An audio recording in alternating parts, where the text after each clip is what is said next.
The high desert wind carried the scent of blood and burnt powder long before Daniel Reed saw the wagon.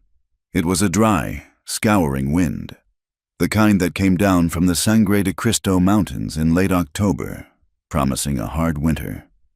He rode his horse, a solid buckskin gelding named Sully, with the easy posture of a man who spent more time in the saddle than on his own 2 feet. He was not looking for trouble, he was checking his trap lines. But trouble was the primary crop of New Mexico territory. He found the wreck in a shallow arroyo, 10 miles shy of the Santa Fe Trail. It was a missionary wagon, or had been. One wheel was splintered, the canvas cover was scorched and flapping, and the mules were dead in their traces, throats cut. 2 men lay nearby, black-frocked and pale, their eyes wide with the surprise of meeting their maker so violently. Bandits. Apaches would have taken the mules. Daniel dismounted, rifle in hand, his gaze sweeping the rocks. Nothing moved. The raid was over, hours old. The bandits had been thorough, splitting open sacks of flour and beans, taking whatever ammunition and whiskey they could find. He nudged a body with his boot. The preacher. He'd seen him in town once, shouting about damnation and the heathen soul. A sound, small and thin, cut through the wind. A scraping, like iron on stone. He moved toward the back of the wagon, his steps quiet, and he saw her. She was chained to the rear axle. The chain was heavy, meant for livestock, and the iron cuff around her ankle was raw and bloody. She was Apache, young, maybe 18 or 19 years old. She wore the ragged remnants of a calico dress, but it was stiff with dried blood from a gash on her forehead. She was barely conscious, her black hair matted with dirt, her lips cracked and white. When she saw his shadow fall over her, she flinched, a low sound of pure terror rattling in her chest. She tried to scramble backward, but the chain snapped her short, digging into her flesh. Daniel stopped. He lowered the rifle. He saw the marks on her, the old bruises on her arms, the fresh terror in her eyes. The preacher had not been saving her soul. He had been using her, or selling her. The bandits had either missed her or simply left her to die. He holstered the rifle and moved slowly, holding his hands up, palms out. "Easy," he said. His voice was rough from disuse. I won't hurt you." She stared at him, her eyes bottomless, taking in his worn Union coat, the beard shadowing his jaw, the sadness he carried like a second skin. He went to his saddlebag and pulled out his canteen in a heavy file. He offered the water first. She watched the canteen, her gaze fixed on the movement of his throat as he swallowed to show her it was safe. He set it on the ground, just within her reach, and stepped back. Her hand trembled as she reached for it. She drank, spilling half of it, her body shaking with the effort. When it was empty, she let it fall. Daniel knelt by the chain. "This will make noise," he said, mostly to himself. He set the file to the iron link. Every rasp of the metal made her jump. It took him near 20 minutes, the sun beating on his back, the file hot in his hands. He worked steadily, his knuckles scraping against the wagon bed, until the link finally gave way with a sharp snap. The chain fell away. She did not move. She just stared at the broken link, then at him, as if she could not understand the concept of being free from it. "Can you stand?" he asked. She said nothing. He wasn't even sure if she understood the words. He reached for her, and she recoiled, pulling her knees to her chest. "All right," he said, sighing. "All right, I'm not them." He stood up and turned his back to her, a deliberate show of non-aggression. He walked to his horse, rummaged in his bedroll, and came back with a strip of jerky and an old wool blanket. He set them down near her, well out of his own reach. He waited. He sat on a rock 20 feet away and watched the sun creep toward the western mesas. It was a long time before she moved. First, she ate the jerky, tearing at it like a starved wolf. Then, slowly, painfully, she pulled herself to her feet, using the broken wagon wheel for support. She was small, thin as a willow switch, but she stood straight. She looked at him, then at the vast, empty desert around them. There was nowhere to go. Daniel stood. "You come with me. You'll be safe." You stay here. You'll be dead by morning. Coyotes or the cold. He mounted Sully. He waited, the buckskin shifting under him. He knew he should ride on. Taking her in was a fool's errand. It was borrowing a fight with every settler, every soldier, and the territory government itself. He was a man who wanted only to be left alone, to nurse the wound that had never healed. He looked at her again, at the high cheekbones and the dark, almond-shaped eyes. And he was not in the arroyo anymore. He was 5 years gone, in a small cabin near Taos, watching his wife, Elara, her hand gripping his, her face pale with sweat. She had been mixed blood, Comanche and Irish, a woman who understood both the prairie and the parlor. He had loved her with a force that terrified him. He had lost her in that cabin, lost her and the child she was birthing, their daughter, who had taken one breath and then fallen silent. The Apache girl in the dirt had Elara's eyes, not the color, but the same look of a soul caught between two worlds, belonging to neither. He was not a hero. He was not a good man. Not anymore. He was just a man haunted.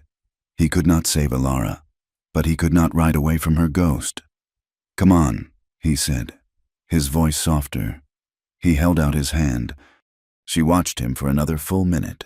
Then, with halting, painful steps, her bare feet bleeding on the stones, she walked to him. She did not take his hand. She just stood beside the horse, waiting. Daniel leaned down, hooked an arm around her waist, and lifted her. She weighed almost nothing. He settled her in front of him on the saddle, her back pressed against his chest. She was rigid, a block of ice, trembling so hard he could feel it in his own bones. He wrapped the old blanket around her, tucked it tight, and turned Sully's head toward the mountains. "You're safe," he whispered to the wind, or perhaps to himself. "It's all right." She did not make a sound the entire ride home. His homestead was high up, nestled in a small valley where the pinon pines gave way to aspen and spruce. It was isolated, a full day's ride from Santa Fe, and that was how he liked it. The cabin was sturdy, built of timber he had cut and hewn himself, with a stone chimney and a deep porch. A small barn and a fenced-in corral stood nearby. It was a lonely place, a place to forget the world. He slid off the horse and reached up for her. She let him take her, her body pliant and cold. He carried her inside and set her down on the single chair by the cold hearth. The cabin was one room, a cot, a table, 2 chairs, a dry sink, and shelves of tins and books. The air was stale, smelling of old smoke and male solitude. The girl's eyes darted everywhere. She looked at the locked rifle rack, the empty cot, the way the door bolted from the inside. She was a captive animal, measuring the dimensions of a new cage. "My name is Daniel," he said, striking a match and lighting the kindling in the fireplace. "Daniel Reed." She said nothing. She watched the flames catch. "I need to clean that cut," he said. He went to the sink, poured water from the basin into a small pot, and set it on the hook over the fire to warm. He pulled a tin from a shelf. Salve. When he approached her with the wet cloth, she flinched and raised her hands to protect her face. "Easy, now," he said, his voice low and steady. "Just water, just cleaning the dirt."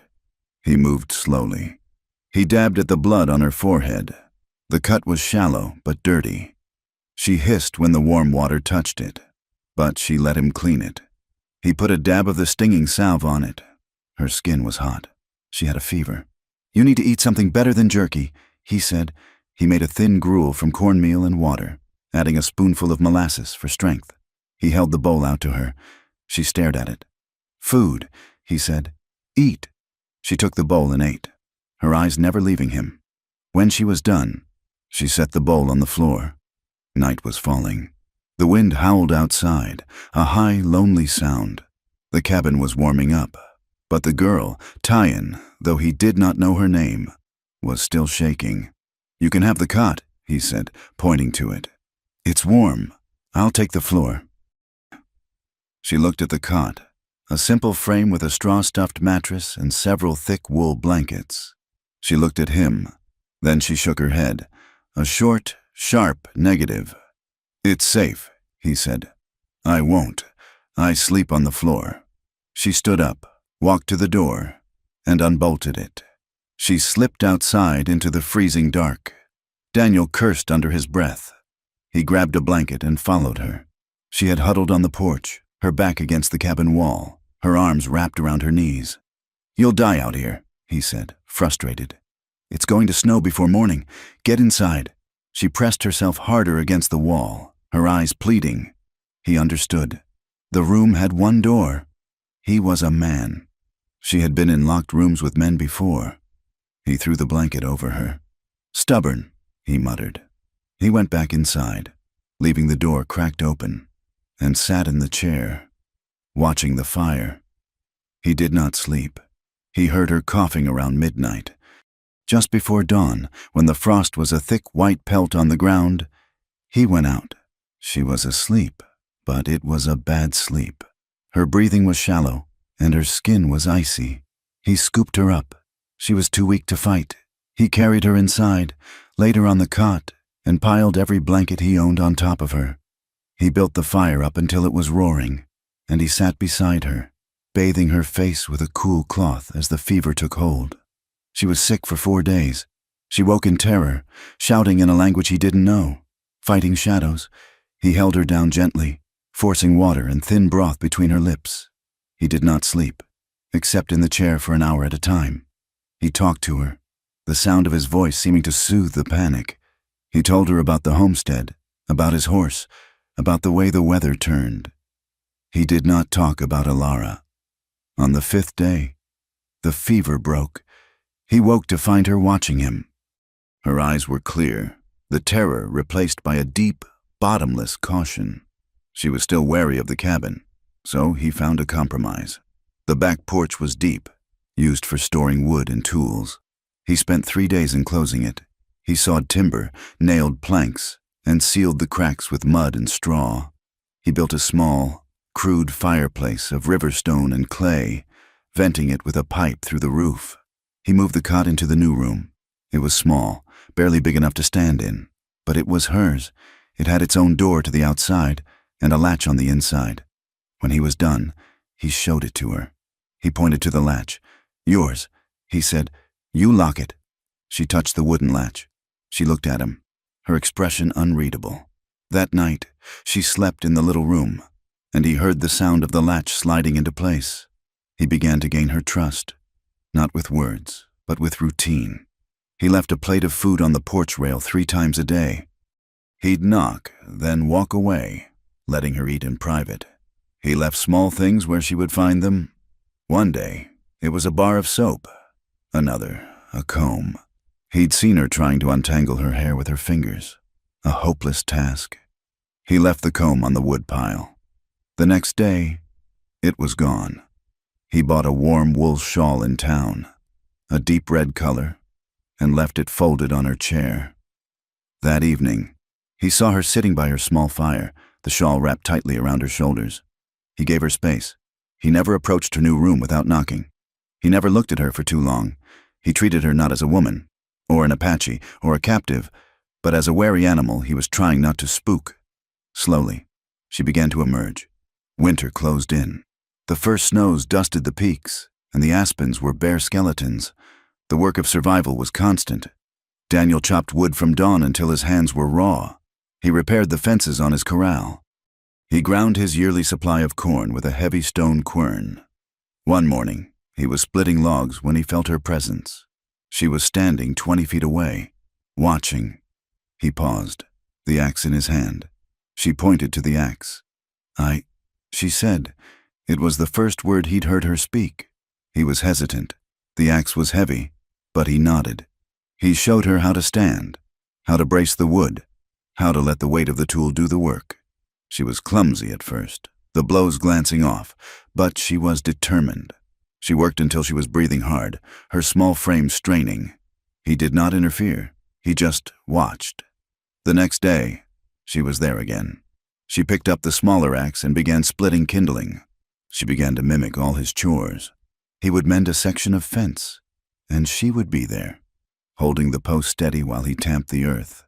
He would grind corn, and she would take a turn, her body moving with a steady, grinding rhythm.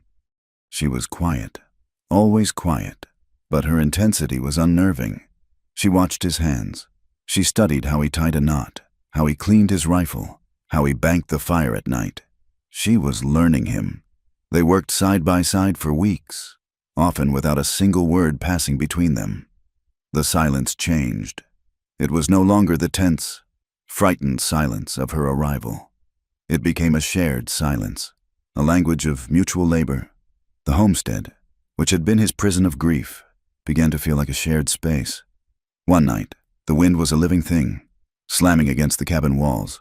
The snow was deep outside. He had brought her into the main cabin for warmth, the fire in her small room not enough to fight the deep cold. She sat on the floor, on the bearskin rug, watching the flames. He sat in his chair, mending a bridle, his hands stiff. He had a scar on the back of his right hand, a puckered white mark where a hot iron had branded him during the war. He rubbed it, a nervous habit. She moved, crawling silently over the rug. She stopped beside his chair. He tensed, but did not pull away. She reached out, her fingers light as a moth's wing. She traced the scar on his hand. Her touch was warm, and it sent a jolt through him, a feeling so long forgotten it almost hurt. He had not been touched with tenderness in 5 years. He looked down at her. She was staring at his hand, her expression one of simple, unfiltered curiosity. Her English was still broken, learned from listening to him mutter to his horse and to himself, but her words, when they came, were clear. She looked up, her dark eyes meeting his. "Why?" she asked, her voice soft. "Does your heart sleep alone?" Daniel froze. The question was a perfectly aimed arrow, slipping past all his defenses. It was too intimate, too true. He had no answer for her, none that would not break him open. He saw Ilara's face in the fire, felt the phantom weight of a swaddled infant in his arms. He gently pulled his hand from her grasp. He stood up, his movements stiff. He turned from her, busying himself with the fire, poking at logs that did not need poking. "It's late," he said, his voice thick. "You should sleep." She watched him for a moment longer, then rose and slipped back into her own room. He heard the soft slide of the latch. Daniel did not go to bed. He stood by the cold window, staring out at the white, empty darkness. He had not cried in 5 years, not since the day he buried his wife and child. He did not cry now. He just felt the great, cold weight of his solitude, a weight that, for one brief moment, another person had offered to share. That night, when he finally fell onto his cot, he dreamed. He dreamed of holding someone, of the warmth of a body pressed against his, of the scent of wood smoke and pine, and the simple, uncomplicated peace of not being alone. He woke before dawn, the ache in his chest sharper than any winter cold. Winter's grip on the high desert did not break, but it loosened. The sun, which for months had been a pale, distant coin, began to carry a fragile warmth. Snowmelt trickled from the roof and the ground, frozen iron hard for 100 days, softened to a thick, cold mud. The weight of the snows had damaged the cabin. A section of the south roof, over the main room, had sagged. Daniel knew it was a support beam, cracked under the load. It was a clear, cold afternoon when he finally set to fixing it. He'd brought the new timber inside, braced the ceiling, and begun the hard work of chiseling out the old, damaged wood. It was heavy, hot labor. The cabin, with the fire banked low, became stuffy. First, he shed his heavy wool coat. An hour later, his flannel shirt was dark with sweat and sticking to his back. He grunted, pulling the shirt over his head and tossing it onto his chair. The cold air hit his skin, and it was a relief. He went back to work, his back to the room, his arms raised as he worked the chisel and mallet, the muscles in his shoulders and back bunched and released, the product of years of solitude and hard, physical survival. He was so focused on the task, on the precise angle of the cut, that he did not hear her enter. He only knew she was there when she spoke, her voice quiet but so close it made him jolt, nearly dropping the heavy mallet. Your skin is not like mine." He turned, balancing precariously on the stool. Tyan stood just behind him, her head tilted, her gaze intense and unnervingly analytical. She was not looking at his face. She was staring at his chest. Daniel felt a hot flush crawl up his neck. He was not a modest man, but this was different. Her stare was not shy, nor was it flirtatious. It was the look of a student examining a new and complicated subject. "It's just work. It's hot," he stammered, reaching for the shirt. She held up a hand, a small, sharp gesture that stopped him. "No, I see." She took a step closer. He was trapped on the stool, the beam above him, her scrutiny upon him. "The hair is dark, but the skin is white," she observed, as if noting the difference between pine and aspen. She watched the muscles in his arms as he held the tools. "It moves, under the skin." "Tyan, it's not proper," he said, his voice strained. She ignored him, her gaze traveling from his shoulders to his abdomen. She saw the old, faded scars from his time in the war, the white lines that crisscrossed his ribs. Her eyes were full of a profound, almost scientific curiosity. "Is this why white women want babies?" The question struck him silent. He could only stare at her. "What?" "The chest," she said, gesturing with her chin. "It is strong. They see this. They want a child from a strong man. To be safe. This is why?" He laughed, a short, sharp, nervous sound. He dropped from the stool, snatching his shirt from the chair and pulling it on, fumbling with the buttons.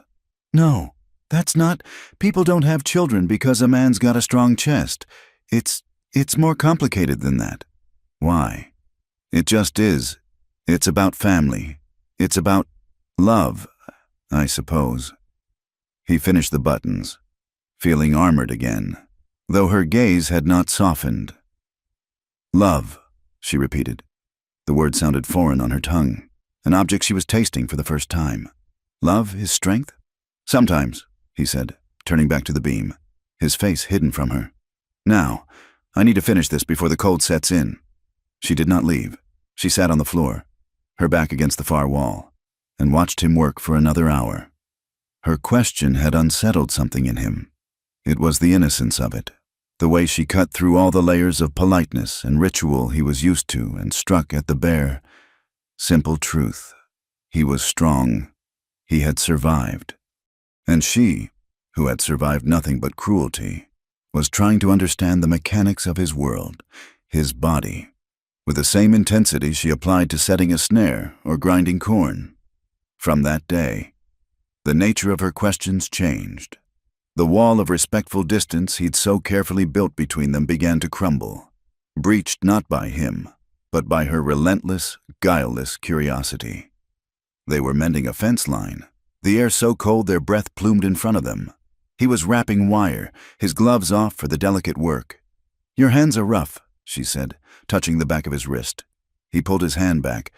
"It's from the work," he said. "Mine are rough, too," she said, holding hers out. They were calloused, the nails broken. "But yours are big. They can hold the axe. They can hold the rifle. Can they hold a small thing? A bird?" "I suppose so." "Tyan, we have work to do." Another time, they were eating their supper, the silence broken only by the crackle of the fire. "Why do you not sing?" she asked. He looked up from his plate of beans. "I'm not a singer. The men in my tribe, they sing when they are proud, when they are sad. Your heart is sad, but you do not sing." "I've got nothing to sing about," he said curtly.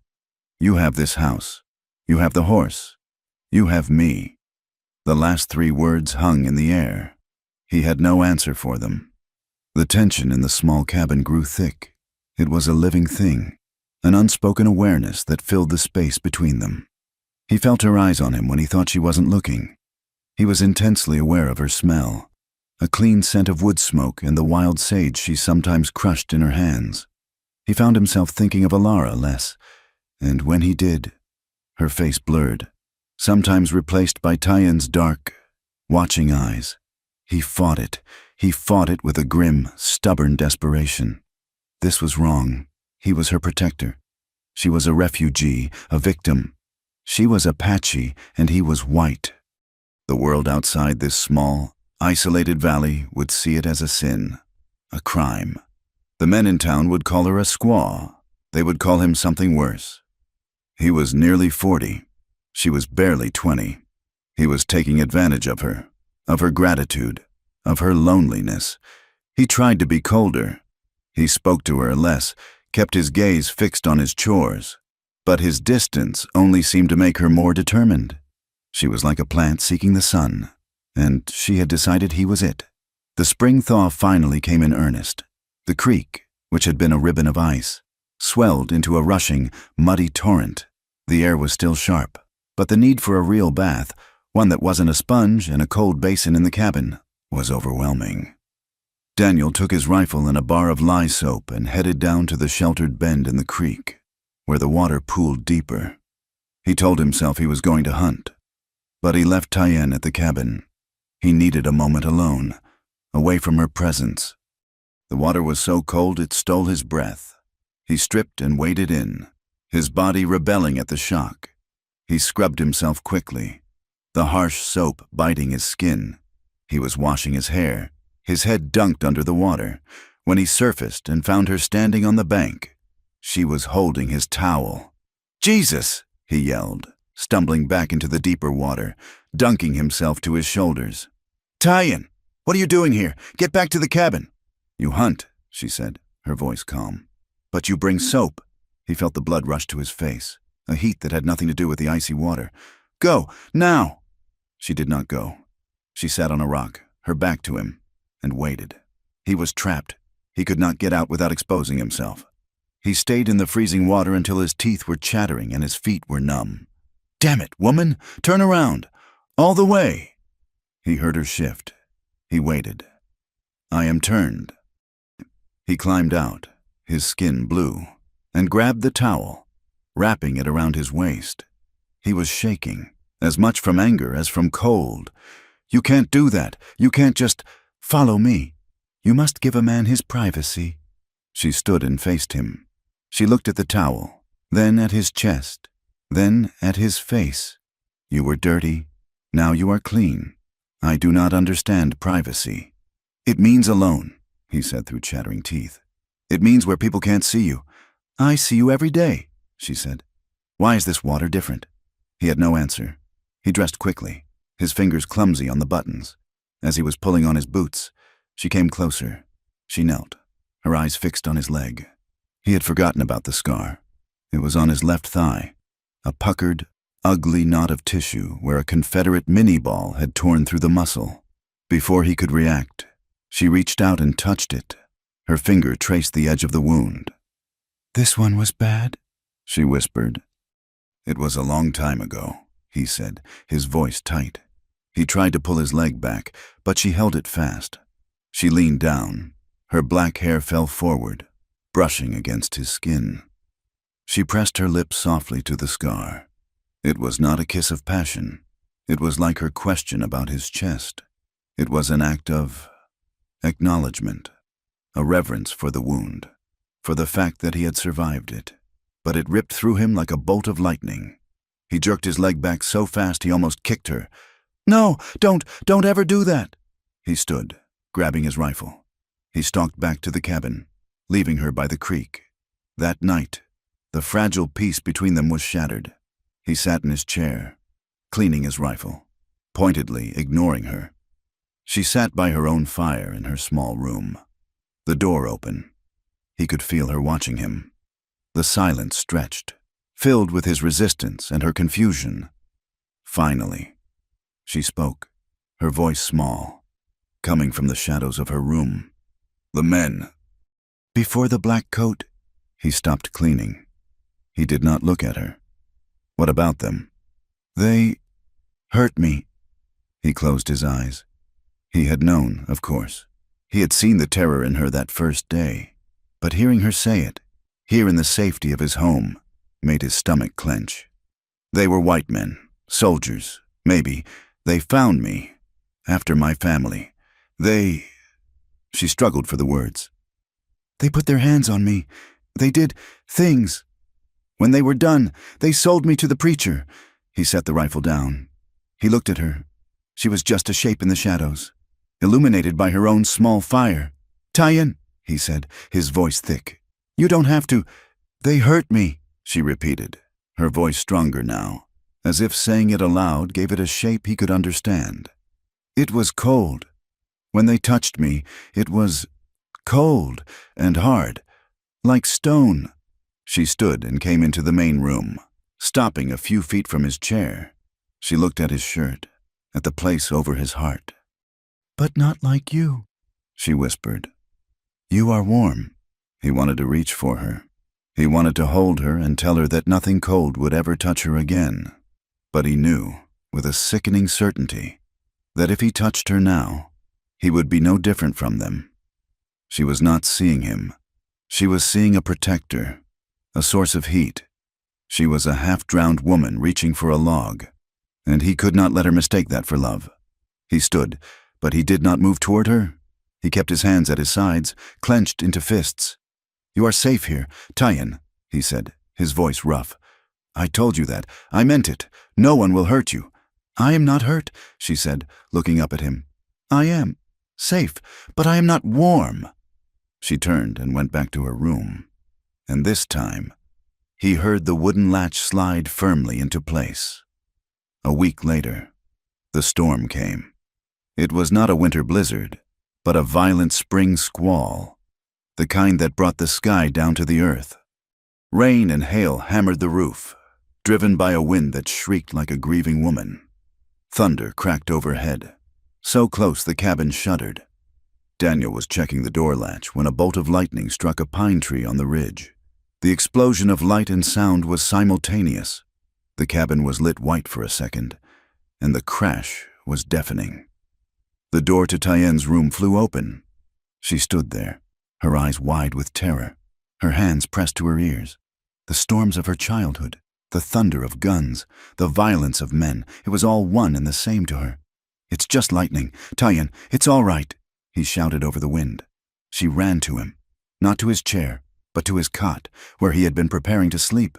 She scrambled onto it and buried her face in his blankets, her body shaking violently. Daniel sighed. He sat on the edge of the cot, rubbing her back in a clumsy, paternal way. "It'll pass. It's just a storm." "Hold me," she whimpered, her voice muffled by the wool. He hesitated, but the cabin shook again, and she cried out. He slid onto the cot, pulling her back against his chest, wrapping his arms around her as he would a frightened child. He was still fully dressed, his boots on the floor. He pulled a blanket over both of them.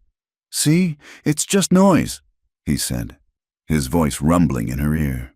She slowly relaxed. Her trembling subsided. They lay like that for a long time, the storm raging around them, the sound of the rain a deafening drum on the roof. He could feel her breathing, feel the warmth of her back through his shirt. It was a simple, profound comfort. He had not held another person in 5 years. He had forgotten what it felt like. He thought she had fallen asleep. The storm was easing, the thunder rolling away into the distant mountains. His own eyes were heavy. Then she moved. She turned in his arms, her body flush against his, her face inches from his in the dark. "Daniel," she whispered, "it's all right. Go to sleep." "No." She pressed her hand flat against his chest, over his heart. He could feel the warmth of her palm. "I want to feel what women feel." His blood went cold, then hot. He knew exactly what she meant.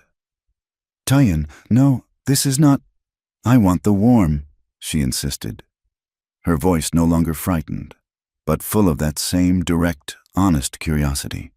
She pushed herself up, her lips near his. "I want to know." He stopped her. He gripped her shoulders, firmly, and held her at arm's length. She was a shadow in the dark, but he could see the glint of her eyes. "Listen to me," he said, his voice low and urgent. "What those men did, they took something from you. What you're asking for now, it's not just the warm. It's not just to know. Do you understand me?" She stared at him, confused. "This," he said, his grip on her shoulders gentle but absolute. "This between a man and a woman. It's meant to be more than just heat. It's supposed to be a choice. It's supposed to be about tenderness, about safety. Not just safety from a storm, but safety with that person." He let out a breath. How could he explain this? "You deserve more than just heat. Tie-in. You deserve a choice, a real one. Not one you make in the dark, during a storm, because you're scared or because you're grateful I'm not them. It has to be more. I will not be just another man who takes from you." She was silent. He could feel the resistance in her, the incomprehension. She was offering the only thing she had, and he was refusing it. He felt her pull away. She slid off the cot. She stood in the middle of the room for a moment, a silhouette against the fading storm. He could not read her expression. He had hurt her. He was sure of it. He had rejected her. Without a word, she went back to her room and quietly closed the door. He did not hear the latch. Daniel lay awake until dawn, his body aching with a tension that was both desire and shame. He had done the right thing. He had protected her, even from herself. But as the first gray light filled the cabin, he felt more alone than ever. He must have drifted off, because he woke to the smell of coffee and smoke. He sat up, his back stiff. The storm was gone. The cabin was quiet. He dreaded facing her. He expected her to be gone, to have run, or worse, to be back as she was when she first arrived. A silent, wary ghost. He got up and splashed cold water on his face from the basin. He opened the cabin door. Tyen was outside, feeding the chickens a handful of cracked corn. The morning air was washed clean, and the sun was bright. She seemed calm, her movements deliberate. He was about to speak, to apologize, to try and explain again. When she turned, he stopped. Her hair, it was not in the simple, loose braid she usually wore, the style of a young, unmarried girl. It was different. It was parted, pulled back tight, and woven into two intricate braids, which were then looped and tied up at the back of her head with a strip of his own cured leather. It was a style that was severe, complex, and elegant. It was the style of a woman. He just stared. She did not look at him directly. She scattered the last of the corn. "Your hair," he said, his voice a rasp. She finished her task and stood, her back straight. She looked toward the mountains. Not at him, but her voice was clear and steady, with no trace of the fear or the pleading from the night before. "In my tribe," she said, "this is how married women wear their hair." The silence in the cabin had changed. It was no longer a space Daniel filled with his solitary thoughts, with Tyen a silent observer. It was their silence. Her new hairstyle was a declaration, a bold, quiet statement that he had no idea how to answer. He had refused her in the storm, and she had responded not with retreat, but with a symbolic claiming of a future he himself was too afraid to consider. He said nothing about it. He could not. To acknowledge it was to accept a new reality, and he was not ready. He continued his chores. He chopped wood. He repaired the corral. He hunted. She worked beside him, her presence a constant, warm weight. She still did not enter his space without invitation, but the line between her small room and his main cabin had blurred. The latch on her door remained unused, but the homestead could not remain an island forever. Spring was advancing, and their supplies, stretched thin by the long winter, were dwindling. He was out of salt, low on coffee, and dangerously low on ammunition. The ground was soft enough to plant, and he needed seed. He put off the trip to Santa Fe for as long as he could. It was not just the ride, it was the people. He had been a recluse for 5 years, visiting town only 4 or 5 times a year, a gaunt, bearded ghost who bought his supplies and spoke to no one. But he had been alone then. Now, he was not. He rode Sully hard, leaving at dawn, the buckskin sensing his urgency. He tried to tell himself that nothing had changed. He was just a homesteader going for supplies, but he knew it was a lie.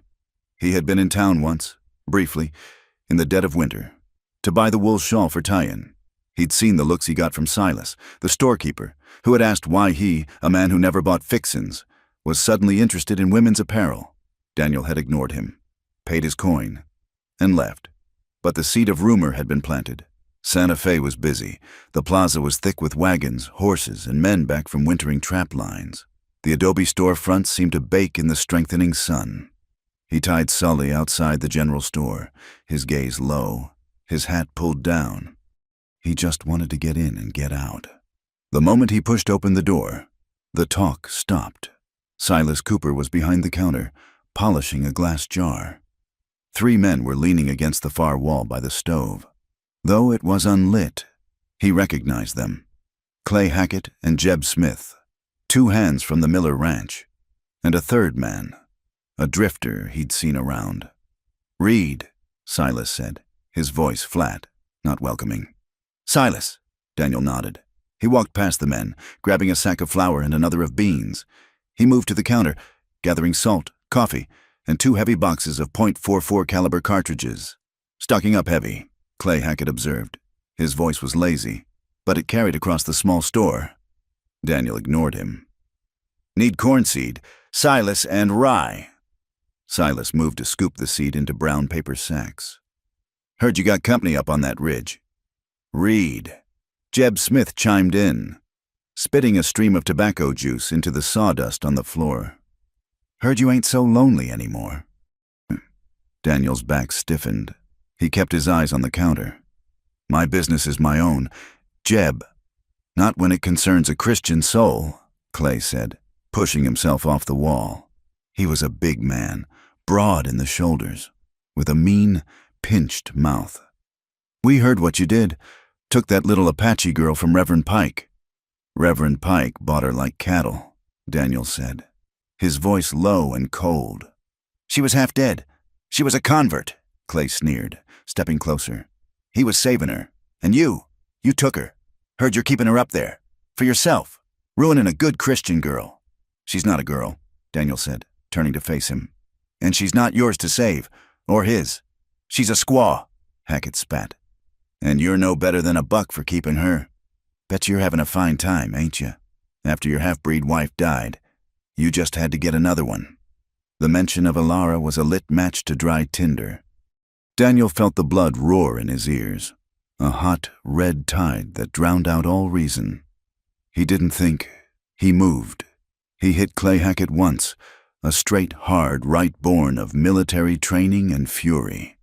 It connected with the man's jaw with a sickening crack of bone and cartilage. Hackett went down like a felled tree, crashing into a barrel of pickles. Jeb and the drifter lunged. Daniel was a soldier, not a brawler, but he was fast. He ducked under Jeb's wild swing and drove his fist into the man's stomach, doubling him over. The drifter tried to grab him from behind, but Daniel spun, throwing him off, and slammed his elbow into the man's face. It was over in seconds. The store was a wreck. Flour dusted the floorboards, and the sharp scent of brine filled the air. Clay Hackett was groaning, holding his jaw. Jeb was on his knees, gasping for air. The drifter was spitting blood. Daniel stood, breathing hard, his knuckles split and bleeding. He looked at Silas, who was pale and wide-eyed behind the counter. He pulled a heavy leather poke from his coat and threw it on the counter. "Take what I owe. For the supplies and the pickles." He turned to the men on the floor. Clay was trying to get up, his eyes murderous. Daniel walked over to him and put his boot on the man's chest, pinning him. His voice was not a shout. It was a cold, quiet promise. "I don't know what you heard, and I don't care, but I'm telling you this once. She is under my protection. If any of you, or any man you send, comes near my home, if I so much as see your shadow on my land, I will kill you. I will put you in the ground and not think twice on it. Do you understand me?" He pressed his boot down harder. Clay choked, his eyes bulging, and nodded frantically. Daniel removed his boot. He grabbed his sacks of supplies, his ammunition, and his seed, and walked out. He mounted Sully and rode out of Santa Fe, not looking back. The ride home was long, the fury slowly cooling into a deep, cold ache. His hand throbbed.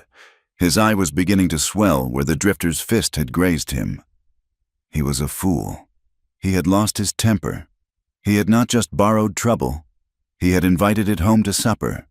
He had painted a target on his own back and on hers.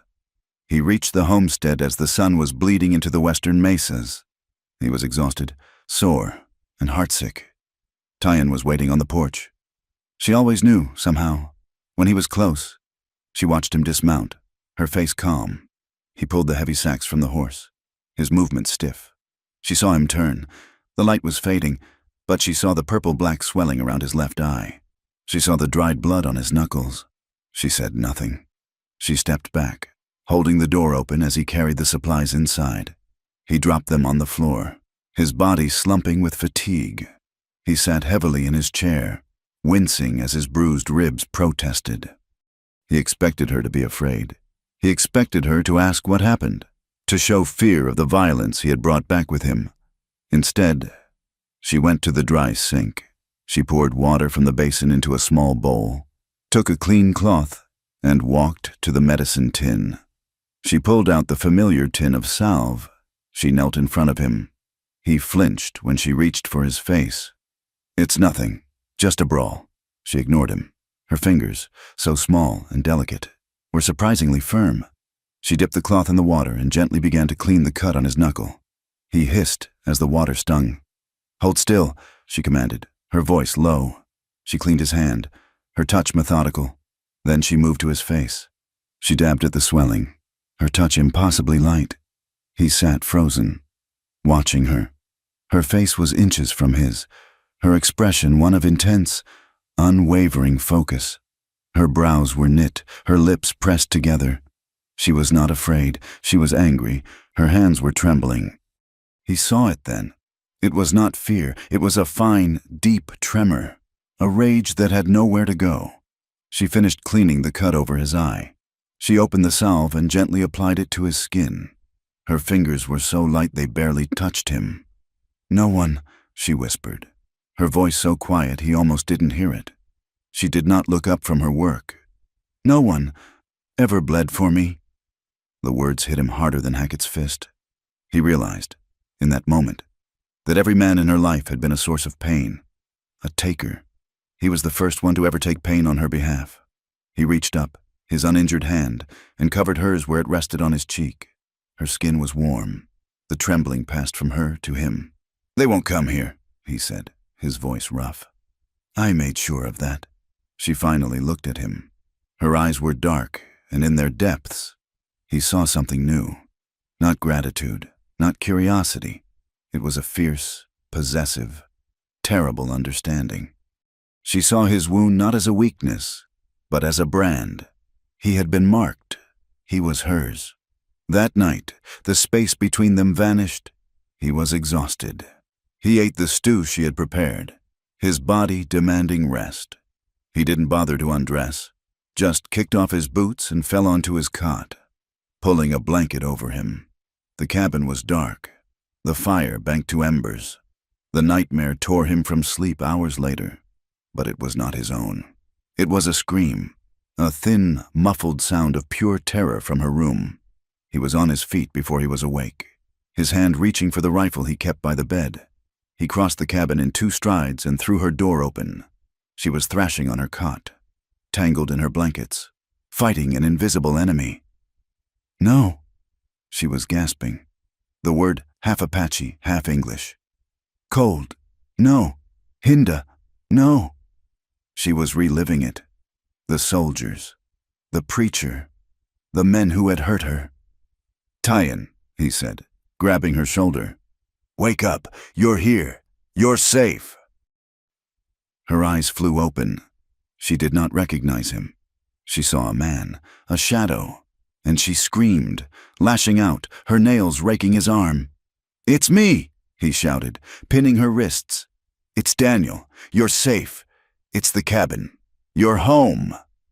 Her name, his name, the word home. The panic in her eyes slowly receded, replaced by a devastating, broken recognition. She collapsed, her body dissolving into sobs. a deep, racking sound of grief that he had never heard from her. She had been silent. She had been curious. She had been angry. She had never, until now, been broken. He pulled her up, blankets and all, and held her against his chest. He sat on her cot, rocking her like a child, his own aches forgotten. "I've got you," he whispered. "It's over. It's all over. They're gone. They can't hurt you." She cried for a long time, her face buried in his shirt, her hands gripping his arms as if he were the only solid thing on earth. When the sobs finally quieted, she was shaking from the cold and the shock. He could not leave her there. Not like this. He scooped her up, her body light as a child's, and carried her from her small, cold room into the main cabin, to his cot. He laid her down and pulled the heavy wool blankets over her. He started to move away, to take his blankets and sleep on the floor. Her hands shot out, grabbing his wrist. Her grip was iron. "Don't go," she whispered, her voice raw. "I'll be right here, on the floor." "No, in." She tugged at his arm. Hold me, like I'm yours." He looked at her. Her face was pale in the moonlight, streaked with tears. Her hair, the intricate braids of a married woman, had come loose on one side. She was not asking for heat. She was not asking for passion. She was asking for the promise he had made in town to be made real. She was asking for the safety his very body represented. He hesitated. This was the line he had sworn he would not cross. But the memory of her screams and the sight of her trembling broke his resolve. He slid into the cot, his back to her, and pulled her against him. He wrapped his arms around her, holding her tight. "I'm here," he said. "Go to sleep. I've got you." She pressed her face against his back, her small body fitting against his.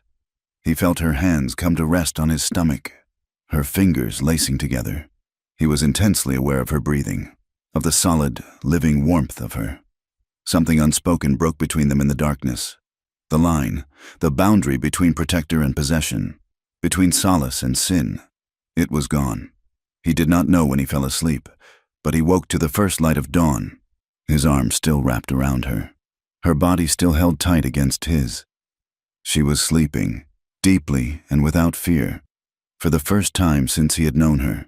He woke her gently. The spell of the night was broken, and an awkwardness settled between them. She avoided his eyes. Her face flushed, and quickly retreated to her room to dress and rebraid her hair. He felt a sharp pang of guilt, but when she emerged, she was calm. The nightmare was gone, and something new was in its place. A few days later, he came in from the corral. He was stunned, and he stopped in the doorway. The cabin felt different. It was cleaner. His few books were stacked, but it was Tyen who held his gaze. She was standing by the quern, grinding corn. She was barefoot. She was wearing one of his old, threadbare flannel shirts. It was enormous on her, the sleeves rolled up a dozen times, the hem brushing her knees, and she was humming. It was a low, repetitive, tuneless sound, a sound of pure, unthinking contentment. She was swaying with the rhythm of the grinding stone, her body lost in the motion. She looked up and saw him watching her. She did not flush. She did not look away. She just smiled, a small, slow smile that lit her eyes. He had seen her curious. He had seen her terrified. He had seen her angry. He had never, in all this time, seen her truly happy. The image of her, barefoot, wearing his shirt, humming in his home, was the most profoundly domestic thing he had ever witnessed. It stunned him. It was a vision of a life he had buried 5 years ago. He walked to her. He did not know what he was going to say. He reached out and touched her hair, the tight, married braid. "Tyen," he whispered. She leaned into his touch, her eyes closing. "Daniel," she breathed. The tension, the longing he had fought for so many months was suddenly unbearable. He bent his head, and she rose on her toes. She stopped him. Her hand came up to his chest. "Wait," she whispered. She looked up at him, her eyes wide, not with fear, but with that same devastating curiosity he had seen before. But this time, her voice was fragile, uncertain. "So," she asked, her voice barely audible. "White people make children." "This way?" He froze, his heart hammering.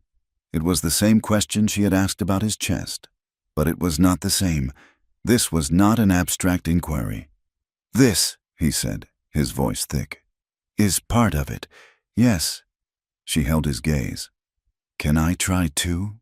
He felt the world tilt, the innocence of the request, and the profound, bone-deep need behind it. She was not asking for sex. She was asking for a child, a family, a life, everything that had been stolen from her, everything he had lost. He was overwhelmed by his own longing, a desire so fierce it was almost painful. But he thought of his promise. He thought of the storm. He gripped her arms. "Are you sure?" he asked, his voice raw. "Tyan, this is forever. This is not a game. This is... Are you sure?" She did not hesitate. She looked at him, her soul in her eyes. She put her hand against his scarred, bruised cheek. "I am sure," she whispered, and her yes. The last word she spoke was a whisper against his mouth. He kissed her. He lifted her, his hands buried in the soft flannel of his shirt, and carried her to his cot. It was nothing like his dreams. It was awkward. Their limbs were clumsy. He was rough from 5 years of solitude. She was hesitant, her only knowledge born of violence. But it was also a revelation. It was a raw, desperate hunger, a need to erase the cold, to claim a piece of life in a world that had offered them only death. He was gentle. He was tender. He whispered her name, over and over, like a prayer. And she was not the victim he had feared she would be. She was not passive. She was active. She was curious. She was strong. She was healing him. When it was over, they lay tangled in the blankets, the afternoon sun slanting through the dusty window. He held her, his heart too full to speak. He had crossed the line. He had broken every rule. She lay against his chest, her ear over his heart. She was quiet for a long time. "So," she whispered, her voice sleepy. "That is how. It is warm." He kissed the top of her head, his eyes closing. "Yes," he said, "it's warm." The small, cold room off the porch was now used for storing cured hides and sacks of seed. Tyan slept in the cabin. She slept in his cot, her body a warm, solid presence against his back. The first few nights, he had lain awake, rigid, terrified of moving, of doing something wrong, but she slept with the deep, untroubled peace of a soul finally safe, her hand often reaching for his in the dark. Their life fell into a new rhythm, a shared domesticity that felt as ancient as the mountains around them. He would wake first, in the gray pre-dawn light, and his first sight was her face, peaceful in sleep, her black hair a spill of ink across his pillow. He would rise quietly, careful not to wake her, and build the fire. The scent of coffee and wood smoke would rouse her. She would emerge from the blankets, wrapped in his old flannel shirt, and they would sit at the small table, wordless, sipping the hot, bitter liquid as the sun lit the high peaks. He began to teach her. He was not a patient man by nature, but with her, he found a deep, slow patience he did not know he possessed. He started with the things around them. He took a piece of charcoal from the fire, and on the smooth planed wood of the table, he wrote, "C-U-P, cup," he said, tapping the tin mug. She watched, her brow furrowed. P, she repeated, her tongue clumsy around the sounds. He wrote, F-I-R-E, fire, he said, pointing to the hearth. Fi, she said. She was a fierce student. She learned with the same intensity she had applied to chopping wood. She demanded more. He found an old, water-stained primer he had bought for Alara, and they sat by the fire at night, his large, scarred finger moving beneath the simple words, "The dog runs." The dog runs, she would repeat, her voice soft. One night, she looked up from the book, her eyes bright with a sudden, painful understanding. "Words," she whispered, touching the page. They stay. They do not." go away, like breath." "That's right," he said, his throat tight. "They stay. They're a kind of memory." She touched the word love on the page. She had asked him what it meant, and he had tried to explain. It was what he felt for this cabin. It was what she felt for the sun. It was the warm. She had nodded, as if this made a kind of sense. Now, she traced the letters. Love. "Love," she said, her pronunciation perfect. She looked at him. "It stays." She, in turn, shared her own world. She no longer hummed her songs in private. She sang them, low and clear. As she worked, they were simple, melodic chants that spoke of the land. He asked her what they meant. "This one," she said, her hands busy grinding corn, "is for the corn. It asks the mother to wake up, to feed us." "And that one, the one you sing when it rains?" "It is for the thunder, to thank him for washing the sky, so the deer can see." He tried to repeat the Apache words. His throat, used to the blunt, hard sounds of English, could not shape them. He butchered the sounds, and she stopped, her hand over her mouth. A sound bubbled up from her chest. A laugh. It was not a smile, not a quiet expression of contentment. It was a real, light, unrestrained laugh.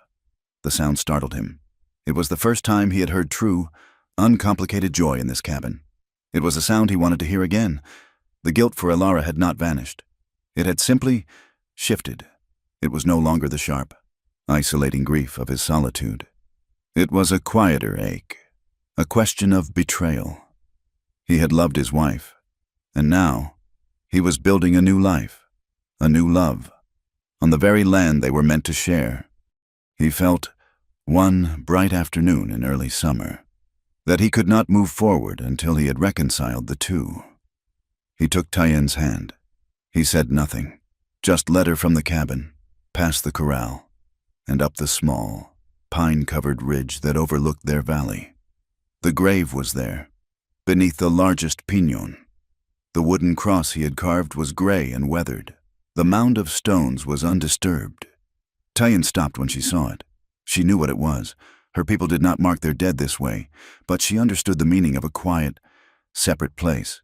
Daniel stood before it, his hat in his hands. This is Elara's grave, my wife." He spoke, his voice low, telling her about the woman who had been Comanche and Irish, who had loved this high, lonely country. He told her about the birth, about the long, terrible night, about the snow falling outside as he held his wife's cold hand and listened to the silence of the child who had never cried. "I buried them here," he finished, his voice rough. "Together. It was 5 years ago." Tyen listened, her gaze moving from his face to the wooden cross. She saw the story, not in his words, but in the lines around his eyes, in the permanent set of his shoulders. She understood. Finally, the source of the profound sadness he carried, the answer to her long-ago question, "Why does your heart sleep alone?" It had not been alone. It had been buried here. She did not speak. She stepped past him to the grave. From a small leather pouch at her belt, she pulled a necklace. It was not a grand thing. It was a single, smooth, white shell, intricately carved with small, crossing lines, strung on a simple leather thong. It was one of the few possessions she had kept, a relic from a life he could not imagine. She bent and laid the shell necklace on the mound of stones, carefully, so it rested just beneath the carved name. She stood and faced him. She put her small, warm hand on his chest. "She was first," Tyen said, her voice soft. "She was sad. She let me have you now." Daniel looked from the white shell on the dark stones to Tyen's clear, steady eyes. He had expected her to be jealous or confused. He had not expected this, a simple, profound acceptance, a blessing. He felt a weight he had carried for 5 years, a weight of fidelity to a ghost. Suddenly lift, he pulled her to him, burying his face in her hair, and for the first time, he felt not like a man betraying a memory, but a man permitted to live again. The summer deepened, the heat settled in the valley. The corn they had planted was shoulder high. Their intimacy was a simple, unspoken fact, a rhythm as natural as the passing of the days. They woke together, they worked together, they slept together. He began to notice small changes. Tayan, who had a wolf's appetite for jerky and smoked meat, suddenly turned from it. One morning, the smell of bacon frying made her gag and run from the cabin. She was tired, more so than the work warranted. He would find her asleep in the shade of the porch in the middle of the afternoon. He thought she was sick, a summer fever. He worried. She, too, was confused. Her body felt alien to her. She was a person who knew the meaning of every subtle shift in the wind, every track in the dust. But the changes in her own self were a mystery. One night, she woke him, her hand gripping his arm. He bolted upright, reaching for the rifle, his heart pounding. "What is it? What's wrong?" "The dream," she whispered, her eyes wide in the dark. "A nightmare?" he asked, his panic easing. "No, not a bad dream." She sat up, pulling the blanket around her. "It was different. You know I dream of the deer." He nodded. She had told him. Her nightmares were of running, of being chased. "Before," she said, her voice full of a strange awe. "The deer sees me. It is afraid. It runs away. Always, it runs."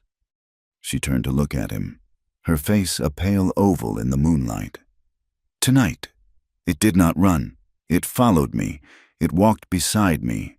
In the aspens. It was not afraid. It was just with me." Daniel stared at her. The deer followed her, a quiet, companionable animal, a fawn.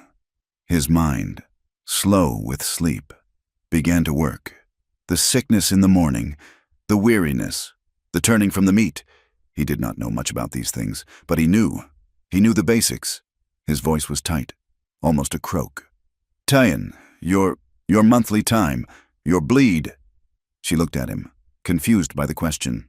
"It has not come. For how long?" she thought, her head tilted. "Since the snow melted? Since the night of the storm." The night of the storm. No, not that night. The night she had asked him. The day she had worn his shirt. He counted in his head. April, May, June. It was near the end of July. 2, maybe 3 months. The breath left his body. "Tayan," he said, his voice shaking. I think the deer, it means a child." She looked at him, uncomprehending. "A baby," he said, his hand moving, hovering over her stomach. You are carrying our child." Her eyes widened. Her own hand came up to cover his. She looked down at her belly, still flat beneath a thin nightshirt. A child. Her child. The idea was so foreign, so impossible. She had asked, "Can I try too?" As a child might ask to try a new food. She had not truly understood the consequence. "A baby," she whispered, testing the word. A small, slow smile, the one he had seen when she was grinding corn, spread across her face. "Our baby." Daniel felt two things at once. The first was a surge of pure, unadulterated joy, so fierce it was like a blow to the chest. A child, a son, a daughter, a second chance, a family. He wanted to laugh, to shout, to swing her around. But the joy was immediately choked by a cold, sharp terror. He thought of Clay Hackett's face, twisted with hate. Half-breed. He stood abruptly and began to pace the small cabin, his bare feet stirring the dust. A child born of a white man and an Apache woman, in New Mexico territory, in 1878. What world was he bringing this baby into? A world that would hate it, a world that would see it as a sin, a bastard, a thing to be despised. "Daniel?" Tayan asked, her voice small, her smile fading. He ran his hands through his hair, his heart hammering with a new, protective fury. We have to be careful," he muttered. "No one can know, not yet." He was terrified. He was thrilled. He was a father. He needed supplies. He had put it off, but the child changed everything. She would need things. He did not know what. Softer cloth, milk. If he could find a cow to buy. He had to go to town. He left her with a heavy heart. He gave her the rifle and made her promise to keep it loaded, to hide if she saw anyone. She was not to make a fire, not to be seen. She promised, her hand resting on her stomach, a gesture that was already becoming natural.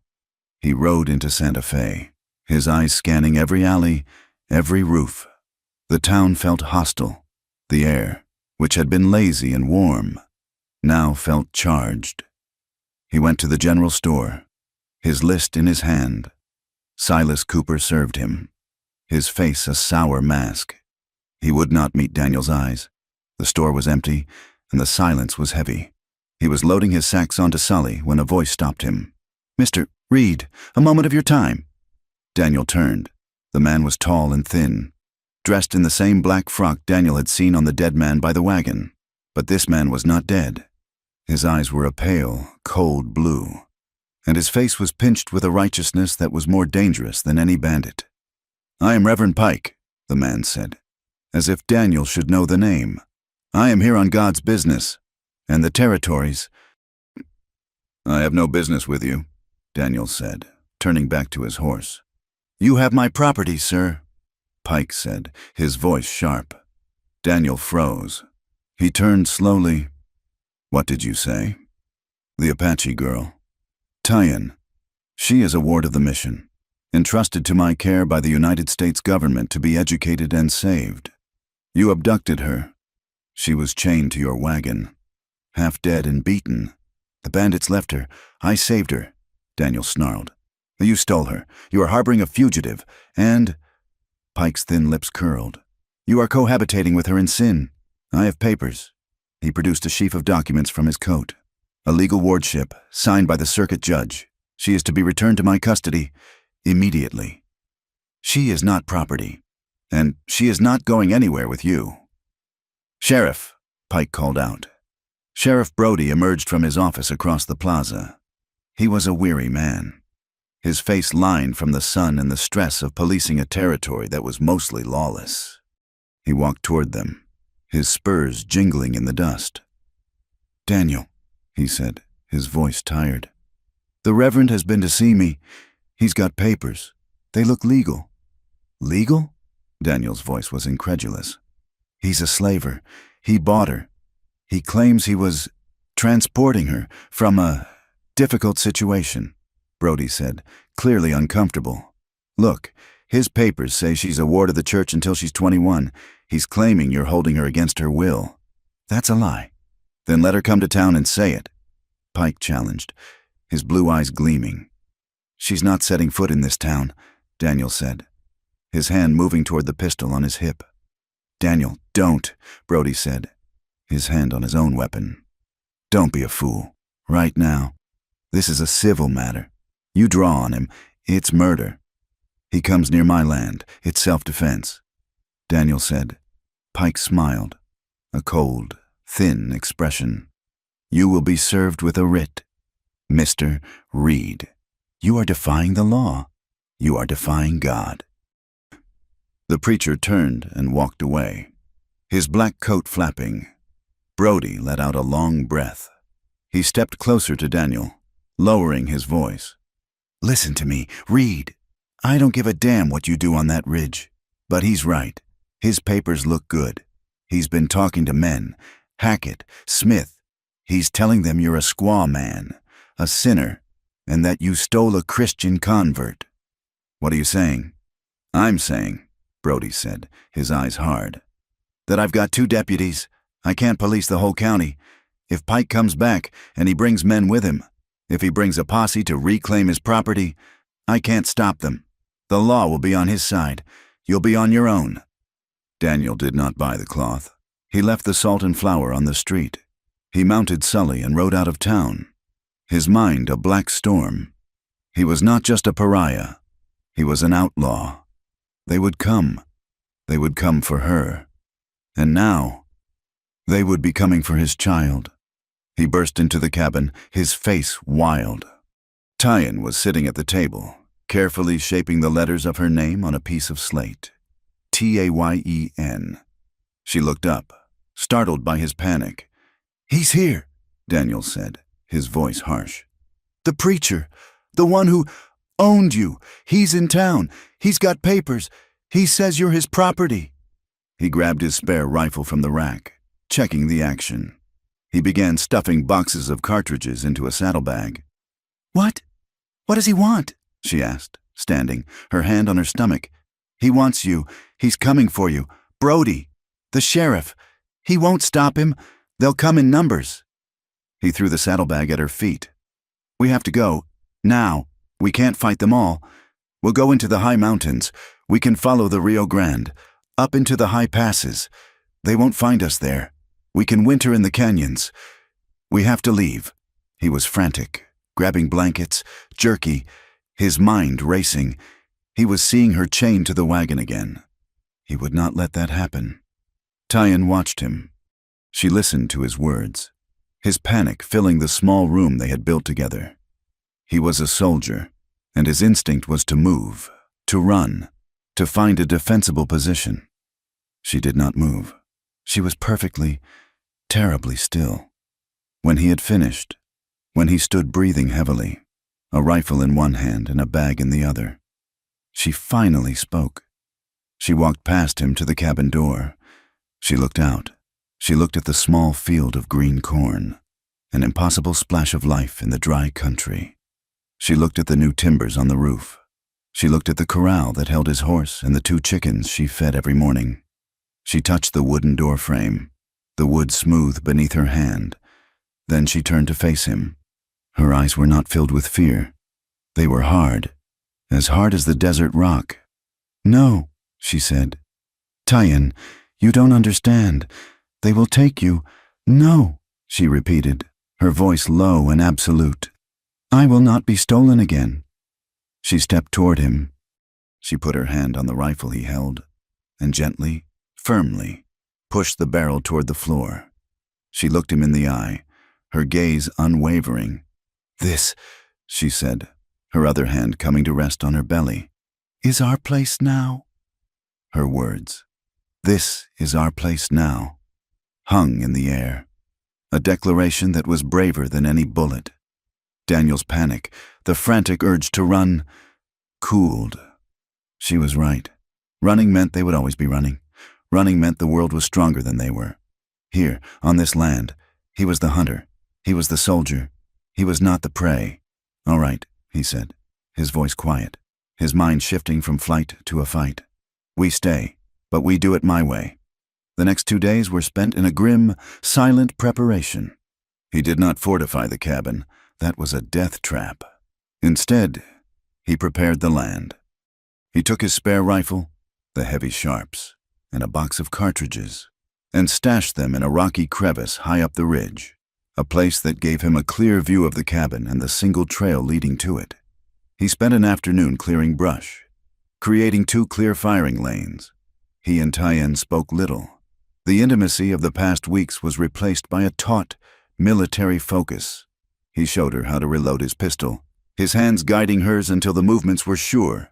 "If they come," he said, his voice flat, "you do not stay in the cabin. You take this pistol. You run for the high rocks, for the place I showed you. You hide. You do not come out. No matter what you hear. Do you understand?" She nodded, her eyes dark. "You will fight them. I will stop them," he said. "We will stop them," she corrected, and her hand went, unconsciously, to her stomach. On the 3rd morning, the sun rose hot and blinding. The air was still, too still. The homestead was on its last canteen of water. The creek was 100 yards down the canyon, a necessary, dangerous trip. "I have to go," he said. "The canteens are dry." "I will come." "No, you stay. You watch." He handed her his field glass. "Watch the trail. 1 rifle shot if you see them. 1. Then you run. Don't wait for me." He hated leaving her. Every instinct screamed against it, but thirst was an enemy that would kill them just as surely as pike. He grabbed the 2 largest wooden buckets and headed down the trail, his rifle in his other hand. He moved quickly, his eyes scanning, his ears straining. Tyan stood on the porch, the rifle heavy in her hands. She watched him disappear into the piñons. The silence of the valley was absolute, broken only by the buzz of a fly.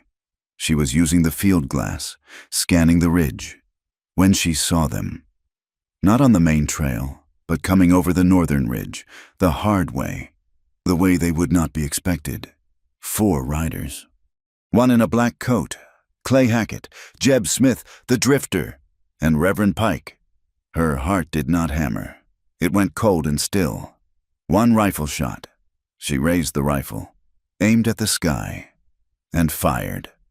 The sound cracked across the valley. Then she did as he said. She dropped the rifle, grabbed the pistol he had left for her, and ran. She did not run for the cabin. She ran for the trees. But she was not fast enough. They had heard the shot. They spurred their horses, crashing through the brush, and saw her. "There she is!" Hackett roared, his voice thick with hate. "Grab the squaw!"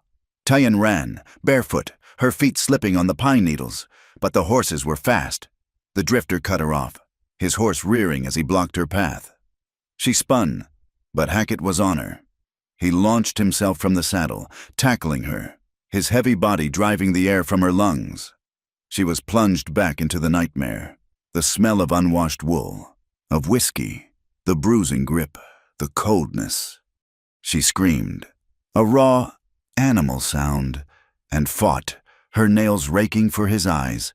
"Hold still, you heathen bitch!" he snarled, trying to pin her wrists. Pike reined in his horse, his face a mask of pale fury. "Brother Hackett, do not harm her. She is a ward of the church. Bind her." "She needs to be taught a lesson first. Preacher." Hackett grunted, his face close to hers. He was enjoying this. She could feel the brutal anticipation in him. Jeb Smith had a rope. "Just get her tied. We'll take her back to town and let the law handle Reed." Hackett shifted his weight, fumbling for her hands. His grip loosened on one of her arms. In the kitchen, she had been slicing dried apples with her small carving knife. She had tucked it into the waistband of her skirt when she ran. Her hand, free for a second, found the handle. She did not think. She reacted. She pulled the knife and slashed upward, all her strength and terror behind it. Haka_T screamed. It was a high, thin sound. He recoiled, clutching his face. Blood poured through his fingers. The knife had laid his cheek open from the corner of his mouth to his ear. In that moment of shock, Tyen scrambled free. She was on her feet and gone, a deer vanishing into the thick scrub oak. "Get her!"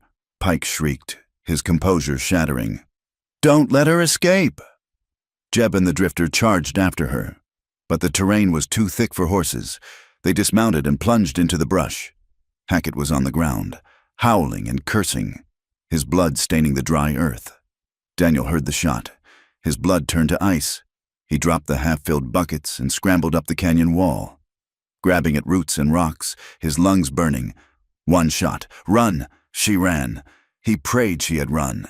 He burst onto the flat, his rifle ready. He saw the horses. He saw Hackett on the ground, a pool of blood beside him. He saw Pike, his face a mask of rage. "Reed!" Pike shouted, pointing a pistol. "You will pay for this. She has mutilated my man." "Where is she?" Daniel roared, his voice inhuman. "Gone!" Pike yelled. "Into the rocks! Jeb, find her!" A shout came from the trees. "We got her! Preacher! She's trapped!" Daniel did not wait. He ran past Pike, past the bleeding Hackett, and followed the sounds.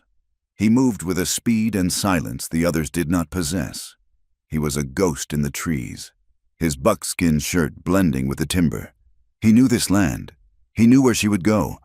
There was a series of ledges, a place they had watched hawks from, with a sheer drop to the canyon floor below. It was a dead end. He heard them crashing through the brush ahead of him. He cut left, moving silently over the rockfall. Coming in above them, he found them. Tyen was on the ledge, 10 feet above them, her back to a sheer drop of 200 feet. The carving knife was still in her hand, her knuckles white. She was breathing hard, her eyes darting like a trapped animal, but she was not crying. Jeb Smith and the drifter were below her, trying to find a way up. "Come down, girl," Jeb was saying, his voice a mocking wheedle. "We ain't gonna hurt you. Preacher just wants to talk."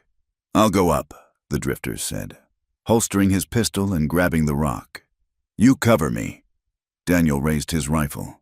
He did not call out. He did not warn them. This was not a fight. This was an execution. He set his sights on the drifter, who was halfway up the rock face.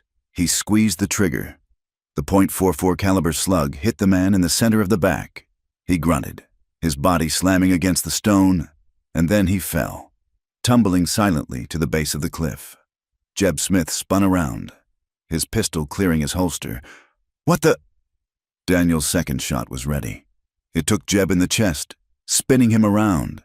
He staggered, looked down at the blood blooming on his shirt, and then pitched forward. Silence. The echo of the shots rolled down the canyon. Tyan stared, her hand over her mouth. "Daniel," she whispered. He stepped out from the trees, his rifle still shouldered. Below them, on the trail, Pike appeared, his face white. He looked at the two bodies, then up at Daniel.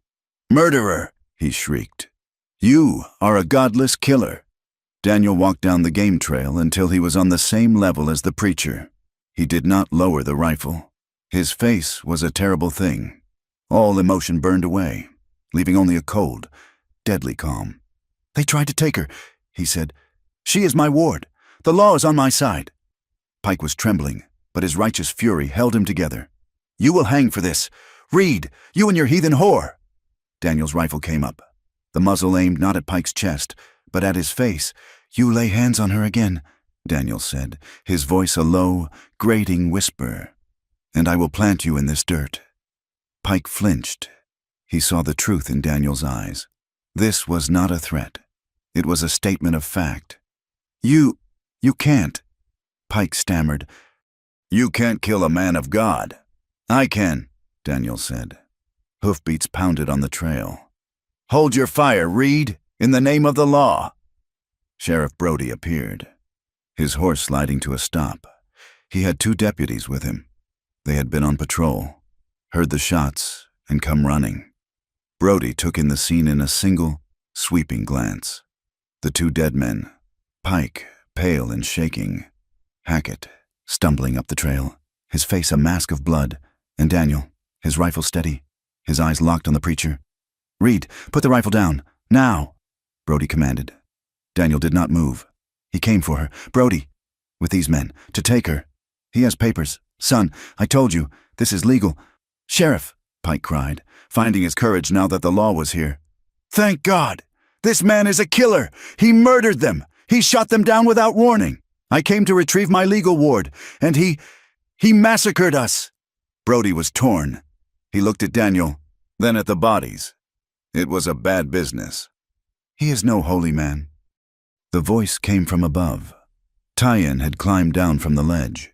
She was barefoot. Her dress was torn at the shoulder. Her hair was wild, and blood from Hackett's face was smeared on her arm. She was trembling from head to toe, but her spine was straight. Pike's face went white. He had not expected her to speak. She walked until she stood beside Daniel, facing the sheriff. She did not look at Pike. She looked at Brody, and when she spoke, the broken, halting English was gone. In its place was a clear, precise, mission-educated voice that rang with cold authority. "Reverend Pike is a liar. Sheriff," she said. Brody's jaw dropped. The deputies stared. "He did not find me," Tyan continued, her voice gaining strength. "He bought me. He paid $20 silver to a group of ex-soldiers who had captured me. He told me it was the price for my soul. He kept me chained to his wagon for a month. He said it was God's will that I be broken." Pike was sputtering. "Lies. Slander. She is a heathen. She is corrupted by this man." "He is no holy man," Tyan said, her voice cutting through his. "He is a slaver. He told me I was his property. Those men," she pointed at the bodies, "came to steal me. That one," she pointed at Hackett, who was now in the custody of a deputy, "put his hands on me. I cut him. They cornered me. They were going to take me. Daniel saved me." She finally looked at Pike. Her eyes were filled with a loathing so pure it was almost visible. "I am not your ward. I am a free woman, and I am this man's wife." The canyon was silent. Brody looked at Pike, his face hardening. The preacher's righteous story had just been torn to shreds, not by a savage, but by an articulate, composed witness. The deputies, who had been looking at Daniel as a killer, now looked at Pike with open disgust. "Wife?" Brody asked, looking at Daniel. Daniel had not lowered the rifle. "That's what I said. She's mine, my wife." Brody nodded, a slow, grim understanding dawning. He turned to Pike. "Reverend, it seems your papers are based on a lie. You're under arrest for kidnapping, slaver trading, and for inciting this." He gestured to the dead men. "You brought these men here to commit a crime. Their deaths are on your head." "This is an outrage," Pike shrieked. "I am a man of the cloth. You will answer to the church. You will answer to God." "Maybe," Brody said, pulling his handcuffs. "But first, you'll answer to the circuit judge." As the deputies dragged the screaming preacher away, Brody looked at Daniel. He motioned to the bodies. "This is a hell of a mess, Reed. They came to my home to take my wife." "It was self-defense," Daniel said, finally lowering the rifle. Brody sighed. He looked at the bodies, then at Tyen, who was now leaning against Daniel, her strength fading. "That's how I'll write it. But, Daniel, you made enemies today. The preacher has friends. Hackett's family has money. This town, it's not going to forget this. Let them remember," Daniel said. "Just so long as they remember to stay away." Brody nodded. He mounted his horse. "You bury these men. Bury them deep." He rode off, leaving them in the sudden, ringing silence of the canyon. Daniel turned to Tyen. The trembling had taken over her body. Violent shudders. The terror she had held back now consumed her. He dropped the rifle and gathered her into his arms, lifting her as he had the day he found her. She weighed almost nothing. He carried her back to the cabin, his heart a cold, heavy knot in his chest. The cabin was a wreck. The door was splintered, the table overturned. The small slate she had been writing on was shattered on the floor. He did not put her down. He sat in his chair, the one she had sat in when she was sick, and held her, cradling her as she wept. She cried silently, her body shaking, her face pressed into his neck. He said nothing. He just held her, his hand stroking her hair, his own body aching with the aftermath of the fight. He held her for a long time, until the sun began to set, casting long, bloody shadows into the cabin. Her shaking finally subsided. He pulled back, holding her face in his hands. Her eyes were swollen, her face streaked with dirt and tears. He gently wiped the blood stain from her arm. "It's over," he whispered, his voice raw. "No more running. Ever. You're safe. I swear it. You're safe." He kissed her forehead, her cheek, her tear-soaked eyelids. He kissed her mouth, a desperate, affirming kiss that was not about passion, but about life, a promise. "This land," he said, looking around the broken room. "It's not just my land. This is yours. Tyen, this is our place. No one will ever take you from it again." She nodded, her breath hitching. She was exhausted, her body drained, her mind bruised. That night, he cleaned the cabin, repaired the door, and laid her in the cot. He was going to sleep on the floor, to stand watch, but she would not let him. She needed him close. He lay beside her, holding her, the rifle leaning against the wall, within arm's reach. He listened to the night sounds, every snap of a twig, every hoot of an owl. He would not sleep. Not tonight. He felt her stir. Hours later, in the deep dark. She did not wake from a nightmare. She was quiet, contemplative. She took his hand, the one that had held the rifle, the one that had saved her, and she guided it. She pressed his palm flat against her belly. The skin was warm. He could feel the slight, firm swell beneath. The child, in the terror and the blood, he had forgotten. "The deer," she whispered, her voice a thread of sound in the darkness. It is still with me? He closed his eyes. She was not just telling him she was unhurt. She was telling him that what Pike and Hackett had tried to kill, their life, their future, was safe. It was still there. A small, stubborn spark of life. He realized then that he had not just been fighting for her. He had been fighting for his child, his family. He pressed his hand firmer, as if he could protect the life inside her with his touch alone. Yes, he whispered back, his throat closing. Yes, it is. And I'll keep it safe. I'll keep you both safe. The valley healed. The dead were buried, deep in the rocky soil far from the cabin, and the land's memory of the violence began to fade. The bloodstains on the earth were washed away by the spring rains. The fear in the cabin did not vanish overnight, but it receded, replaced by a fierce, quiet vigilance. And then, slowly, by the mundane and powerful rhythms of a life that was determined to continue. Spring arrived in the high desert not as a gentle greening, but as a raw, windy rebirth. The aspens on the high ridges budded, their leaves a pale, trembling green against the dark pines. The creek, swelled with snowmelt, rushed cold and loud, and Tyen grew. Her pregnancy, hidden for the first months, became an undeniable fact, a rounding of her small frame that changed the very center of gravity in their home. She moved more slowly, with a new deliberation, one hand often resting on the swell of her belly. The deer, she called it, the small, secret life that was now pressing outward. Daniel watched her, his terror from the day of the fight slowly transforming into a raw, protective awe. He had fought for her. Now, he must build for her. He looked at the cabin, his one-room fortress of solitude, and saw it was no longer enough. It was a shelter for one, and a cramped space for two. It was not a home for three. He began to work. He took his axe and his saw and went to the woods, felling trees with a new, focused energy. He was not just splitting firewood. He was hewing beams. He knocked down the wall of the small, cold room he had first built for her, the room that had been her cage and then her refuge. He tore it down, and in its place, he built outward. He worked from sunup to sundown. The sound of his hammer and saw echoed through the valley. He was expanding the cabin, adding a new, proper room, one with a wide window to catch the morning light. He built it strong. The timbers chinked tight against the wind.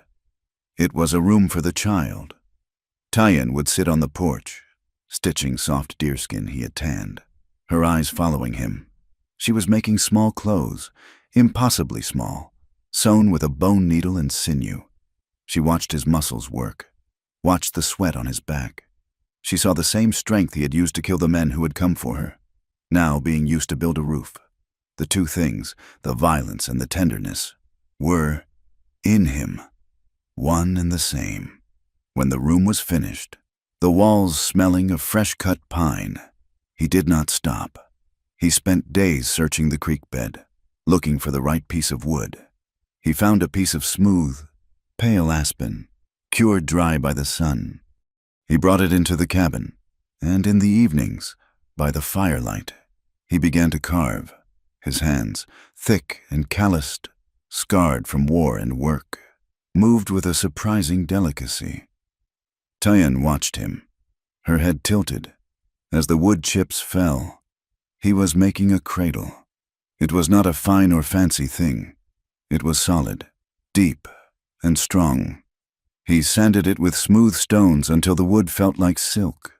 When he was finished, he set it in the new room, in the patch of sunlight from the new window. He did not stop there. The protective, joyful energy consumed him. He carved small, simple toys, his mind filled with the image of a small hand reaching. He carved a deer, its head high, in memory of her dream. He carved a small, smooth bird. He carved a rough, solid horse, just like Sully. He lined them up on the windowsill, a small, silent herd waiting. As her time grew near, their roles reversed. She, who had learned his world, now began to teach him hers. In the evenings, she would hum the low, melodic songs of her people. "You must learn," she told him, her hand on her belly. "The baby, It knows my voice. It must know yours. I can't sing. Tie in, he said, his voice rough. You can, she insisted. She began a song, a simple, repetitive chant. It was a lullaby, she explained, to soothe a child. It spoke of the wind in the pines, of the hawk on the wing, of the safety of the fire. He tried. His voice was a low, tuneless rumble, butchering the soft Apache words. She laughed, the sound light, and made him try again, and again. He sat beside her, his head bent, and he learned. He learned the songs of a people he had once been paid to fight, so that he could sing his own child to sleep. The old primer lay on the table, unused for a time. One night, Tyan picked it up. She had learned to read the simple words, dog, run, house, fire. But now, she pointed to the one that had puzzled her, Love. I know this word, she said, tracing the letters. It is the warm. It is what stays. She looked up at him, her dark eyes serious. But it is more now. He took the book from her. He did not need it. He took her hand and placed it on her belly, where the child was moving. A small, strong kick. This, he said, his voice thick. He then put her hand on his own heart, which hammered steadily beneath her palm. And this, he pointed to the cradle, to the small, carved deer, to the new walls of the room he had built. That, he said, is love. It is not just a word. It's the work. She looked at the cradle, at his hands, at her own belly. She finally understood. It was not a feeling. It was a thing. A solid thing you could build, and fight for, and hold. She nodded, a slow, deep understanding. The work, she repeated. Yes. They had to go to town. The baby was coming. And they needed flour, salt, and, more than anything, cloth, soft cloth. Daniel dreaded it. He had not seen a single person since the day he had buried the preacher's men. Brody had never come back. The world had left them alone. He did not want to poke the hornet's nest. I will go, he said. You will stay. No, Tyan said. Her voice was quiet, but absolute. She was no longer the frightened girl he had found. She was the mistress of his home, the mother of his child. I will not hide. You said this is my place. I am your wife. I will ride with you. He argued, but it was useless. Her mind was set. They rode into Santa Fe 2 days later. He rode Sully, his rifle in its scabbard, his pistol on his hip.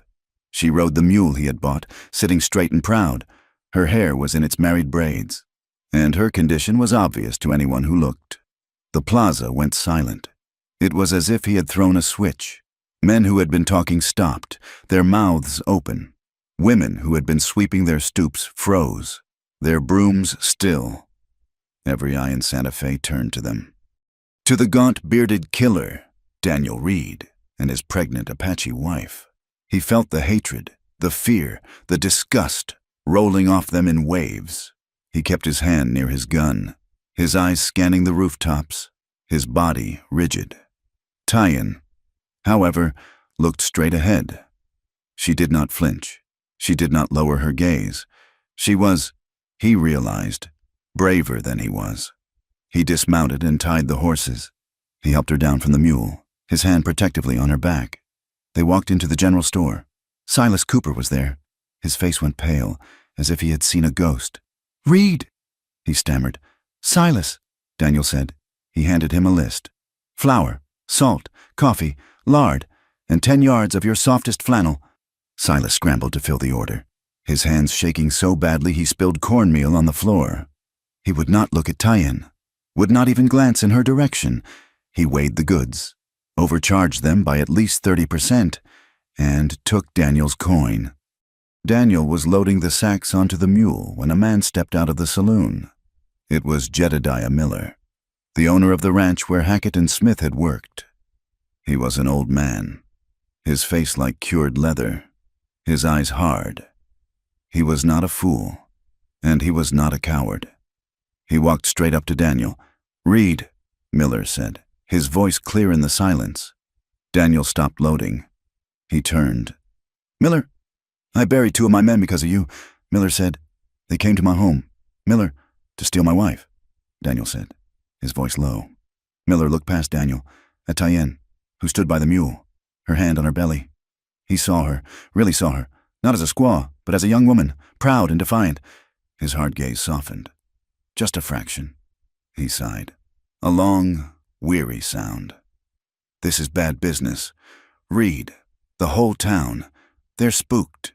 They say you're a killer. They say things about her. I don't care what they say, Daniel said. You should. Miller said, it ain't safe for you. It ain't safe for that. Why, Reed? Why stay with her? You know what this world is. It's just trouble. Why? It was the question the whole town wanted to ask. Daniel felt Tyann's gaze on his back. He did not have to think about the answer. He had been thinking about it for months. He looked the old rancher in the eye. Because she's mine, he said, his voice simple and clear, carrying across the silent plaza. And I'm hers. It was an answer so final, so absolute, that there was nothing more to be said. Miller stared at him for a long moment, then just shook his head, turned, and walked back into the saloon. Daniel finished loading the mule. He and Tyann mounted up. They rode out of Santa Fe, the eyes of the town following them until they were just a speck on the trail. They were, for good or ill, left alone. The summer burned into fall. The aspens turned a fiery, impossible gold. The nights grew sharp, promising the first snow. Tyann was heavy, her movement slow, her time near. The storm broke on a cold night in late October. It was not a gentle rain. It was a return to the violence of the land. A furious high-country thunderstorm that brought wind, then sleet, then snow. The wind shrieked, slamming against the new walls of the cabin. Thunder cracked, echoing off the canyon walls. Tyann woke him, her hand gripping his. Daniel, it is time. The words he had been waiting for and dreading. He flew into action. He built the fire up until it roared, heating water, his mind racing. He was a soldier. He was a builder. He was not a midwife. His only experience with birth was the one that had stolen Alara. The memory sent a spike of pure, cold panic through his heart. The labor was long. The storm outside matched the one inside. For hours. Tyann paced, her face a mask of concentration, breathing through the pain. As the night wore on, the pain grew, and she moved to the bed he had built, her hands gripping the wooden frame until her knuckles were white. Daniel could do nothing. He wiped her face with a cool cloth. He gave her water. He spoke soothing words that felt hollow and useless. He watched her suffer, and the old terror crept back. It's been too long, he said, his voice tight, his pacing frantic. This is how it was before. Tyann, it's not right. It's too hard. He was panicking. He was seeing Alara's pale, exhausted face. He was failing again. Tyann, in the deep, agonizing grip of a contraction, opened her eyes and looked at him. She saw his fear. She saw his ghost. And in the center of her own pain, she found the strength to save him. She reached out, her hand weak, but her grip iron. Daniel, stop! He froze. Look at me, she commanded, her voice a raw gasp. He knelt by the bed. Listen. He could hear the wind howling like a wolf, the crack of the thunder. We are both made from storms, she breathed, her eyes locking with his. We were born in them. This is how she will come. Do not be afraid. Be strong. Be the work. Be the work. His own word. It was as if she had struck him. His panic shattered. She was right. This was not a memory. This was now. This was his wife. This was his child. He was not a helpless spectator. He was her husband. I'm here, he said, his voice steady again. He took her hand. I'm with you. I'm not afraid. The final hours were a blur of pain and prayer and effort. He held her. He supported her. He whispered the Apache lullabies he had learned, his rough voice a counterpoint to her cries and the storm's roar. Just as the false dawn was lighting the sky, the storm reached its peak. A bolt of lightning struck the ridge above the cabin, the crack simultaneous with the flash. In that moment of electric silence, Tyen gave a final, desperate cry, and it was answered by another. A thin, reedy, furious wail. It cut through the sound of the thunder, through the howling wind. It was the sound of life. Daniel's hands shook so hard he could barely hold the knife. He did what he had to do. His vision blurred. He cleaned the baby, his rough hands clumsy, his heart exploding. A girl. A small, perfect, healthy girl. She had a full head of dark hair, matted and wet. He wrapped her in the new flannel and laid her on Tyen's chest. Tyen was exhausted, her eyes closed, her breathing shallow, but she smiled. She touched the baby's face. Daniel sank to the floor, his back against the wall, and he wept. He cried for Alara, for the child he had lost. He cried for the men he had killed, and he cried for the impossible, perfect joy of the small, wailing life that had just entered his home. They named her as the storm passed and the first true light of morning, clean and cold, filled the new room. The baby opened her eyes. They were not dark, like her mother's. They were a pale, clear gray, like the sky after a storm. Like his. "Nantani," Tyen whispered, her voice rough. She looked at Daniel. "It is from my people. It means she brings light." "Nantani Reed," Daniel said, tasting the name. "She brings light, yes." The fall was gentle that year, as if the land itself wanted to give them peace. The winter was mild. Nantani grew. The cabin was filled with new sounds, not just the crackle of fire and the whisper of wind, but the gurgle of a baby and the low, soft rumble of Daniel's voice singing Apache lullabies. One afternoon, in the following spring, they sat beneath the great cottonwood tree by the creek. The air was warm, and the leaves were that new, bright green. Daniel was leaning against the trunk, and Tyen was resting between his knees, her back against his chest. Nantani was asleep in her mother's arms, her small face peaceful. It was a moment of complete, unblemished peace. They sat in silence for a long time, just listening to the creek and the wind. Tyen looked down at the sleeping child. She studied the impossible fusion of their two worlds, the dark, fine hair of her own people, the pale, clear eyes of his. She touched the baby's soft cheek. She tilted her head back to look up at Daniel, a small, curious smile playing on her lips. "So," she whispered, her mind reaching back to a girl who had known nothing of tenderness. "This is how white people make children."